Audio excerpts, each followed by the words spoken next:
Mayong hapon Mindanao. Ako si Sara Hilomen Velasco. Sugda na ug mga adlaw sa DSWD ang payout sa ayuda alang sa tricycle drivers sa nagkadiyang lugar sa Davao Region. Ang detalye sa live report ni Argil Relator. Argil? Sara, tag 5,000 pesos ang madawat nga ayuda sa mga tricycle drivers nga nalakip sa listahan nga gi-forward sa mga LGU ngadto sa DSWD 11. 1,791 ka mga benepisyaryo sa Samal Island, 3,443 sa Panabo City, 2,788 sa Tagum City, 437 sa Davao City, 4,335 sa Digos City, ug 1,856 sa Matis City. Kini ang ihap sa tricycle drivers nga makadawat og tag 5,000 pesos nga ayuda ubos sa Assistance to Individuals in Crisis Situation o AICS program sa DSWD isip tabang sa drivers nga naapektuhan sa pagsaka sa presyo sa petrolyo. Sugdan ang payout ugma April 8 sa payout site sa maong mga syudad. Magsugod ang payout og alas 8 sa buntag hangtod alas 5 sa hapon.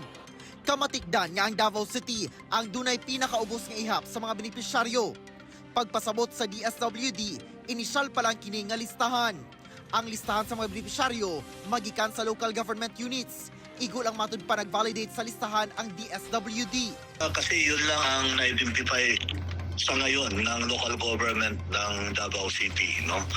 Hindi naman ibig sabihin nun na yun lang ang ayang bayaran o babayaran ng DSWD, no? As per transaction po natin sa DSWDO ng Davao City, naisugutan daw nila together with Mayor Baste nga ang unahon yun maghatag silang listahan sa DSWD katong mga naay permit. Aminado matud pa ang mga LGU nga doon pa'y mga wala pa na lista.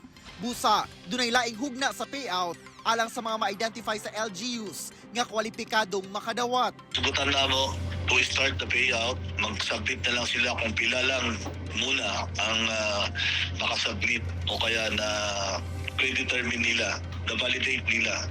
So yun lang muna i-payout natin. So the next time around, yung mga isasubmit uli nila o kaya ihabol nila listahan, babayaran pa rin natin. Kung ana sa listahan, kinahanglang magdala og driver's license o photocopy sa lisensya nga dunay tulo ka signature. Mismo ang tricycle driver ang mo-claim o dili pwede ang representante. Sa April 16, magsugod ang payout sa tricycle drivers sa mga munisipyo sa Davao Region. Sa mga PUJ, taxi, bus drivers o food delivery riders, magpaabot lang sa announcement alang sa schedule sa payout. Sara, alang sa mga tricycle driver ugma nga wala sa listahan, mahimong mo duol sa help desk no nga imuntar sa payout site sa DSWD o dili ba ka makig-alayon sa iyong TODA o sa inyong local government unit.